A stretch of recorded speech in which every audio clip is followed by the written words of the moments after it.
Indonesia bak surga bagi industri rokok. Hampir di setiap sudut kota dengan mudah kita lihat iklan rokok. Tidak heran jika ada yang melansir jumlah perokok di Indonesia terbanyak ketiga di seluruh dunia setelah Cina dan India. Iklan rokok yang masif dituding sebagai salah satu penyebab meningkatnya jumlah perokok di Indonesia. Sudah idealkah pengaturan iklan rokok di Indonesia atau pemerintah sengaja membiarkan iklan rokok karena menyumbang pendapatan negara terbesar? Ikuti perbincangannya bersama Tempo TV berikut ini.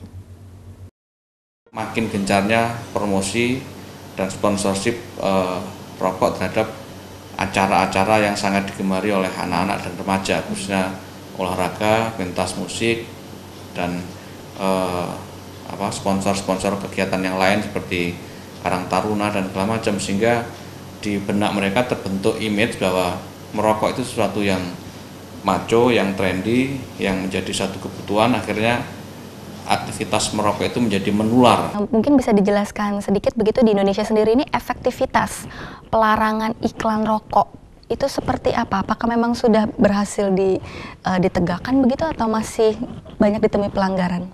Dalam kacamata saya, banyak sekali peraturan dibuat oleh pemerintah, tapi seringkali peraturan itu satu memang sengaja dibuat untuk bersayap, bisa diterjemahkan macam-macam, lalu kemudian tidak bisa ditegakkan.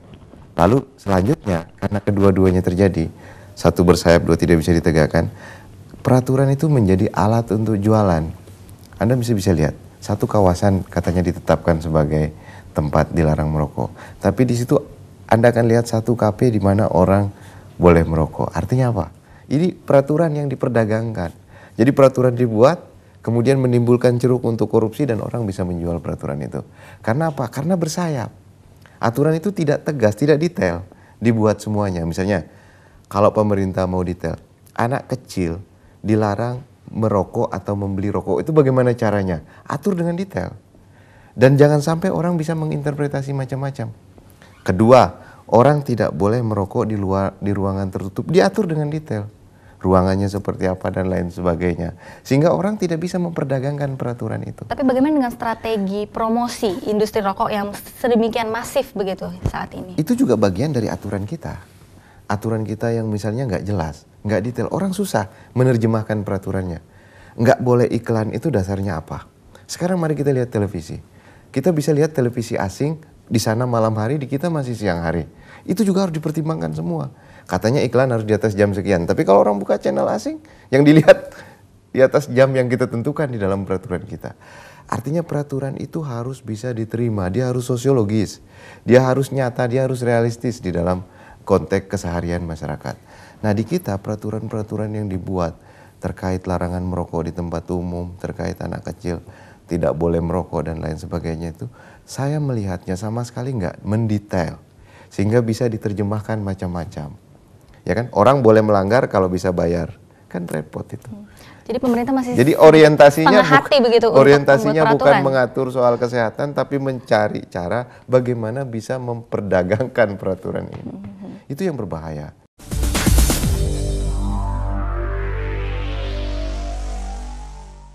Pura adalah tempat ibadah umat Hindu.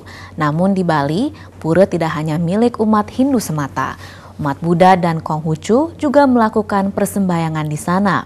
Di dalam pura terdapat kongco atau kelenteng, seperti di Pura Ulun Danu Batur di Kintamani, Bangli. Pura ini selain terkenal keindahannya, juga menjadi satu tempat ibadah bagi tiga umat, yaitu Hindu, Buddha, dan Konghucu. Bagaimana ketiga umat dapat menjalankan ibadat masing-masing dengan harmonis? Pelajaran apa yang dapat kita petik dari tanah Bali ini?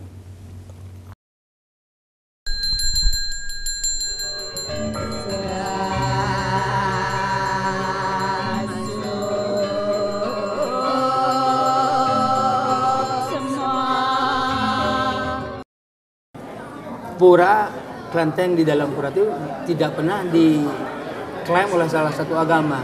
Itu tetap kelenteng di dalam pura adalah milik pura itu sendiri. Jadi kita gimana? Jadi kita tetap di bawah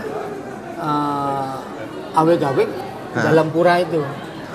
kita tidak boleh membuat sembarangan, biarpun kita ada hak, jadi kita tidak bisa umpamanya sekarang bikin hari raya apa sembarangan semenda. Itu ada hari-hari, ada yang disepakati begitu ya. Ada yang sepakat dalam sama, kalau misalnya disebut jero mangku jero gede, jero gede alitan jero gede dhuwur, kita udah sepakat di sana tidak akan dirubah. Jadi suatu Ratu Subanda itu tidak boleh diganti dengan patung apapun. Jadi itu tetap sebuah yang memang sudah dari dulu. Jadi ada satu nilai bersama yang disepakati yang kemudian menjadikan umat Hindu dan juga dari Tionghoa ini bisa bersama di sana. Itu adalah kesepakatan umat Buddha ya. Jadi di Kintamani belum ada umat Konghucu dulu. Jadi umat Buddha di sana sepakat dengan umat Hindu yang ngomong, yang biasa melaksanakan upacara di Ulun Danu Batur itu. Jadi ada kesepakatan dengan umat Tionghoa, umat Cina di sana, di Cina. Itu tidak pernah terjadi misalnya ada gesekan di antara. Ya, sampai saat ini saya tidak. Toleransinya bagus, betul-betul bagus karena kita umat Hindu yang ada di Kintamani sangat memperhatikan umat etnis Cina yang di sana. Kalau odalan dia akan bersurat, dan juga kelenteng ini dibersihkan juga umat Cina di sana, umat Tionghoa di sana yang di Cina, ini Tionghoa sana yang bersih-bersih apa. Jadi juga kita yang melaksanakan feodalan. Kalau dari sumbangsi dari agama lain terhadap rumah ibadah ini ada? Banyak ya. Jadi sumbangan itu banyak dari luar. Sampai dari luar negeri juga ada. Karena di sana sangat di situs itu. Jadi itu dianggap satu penemuan yang betul-betul luar biasa. Apakah fenomena semacam Pura Ulun Danu ini juga terjadi di tempat lain di Bali, Pak? Ada juga fenomena semacam itu? Di Bali itu saya kira banyak ya. Seperti Pura Besaki juga ada kelenteng di atas. Di atasnya ada kelenteng, di bawahnya pura? Iya, jadi kelenteng itu di atas sekali. Sama dengan sejajar dengan pura yang dipuja oleh umat Hindu. Juga banyak sekali kelenteng-kelenteng yang sekarang sedang digali ya. Mungkin peninggalan-peninggalan nenek moyang kita. Dulu kita kan nggak bisa mengabaikan ya. Jadi kelenteng-kelenteng yang tertanam digali kelihatan kelenteng itu digali akhirnya itu dipuja langsung sampai sekarang. Baik, terima kasih banyak Pak Pandita. Ya.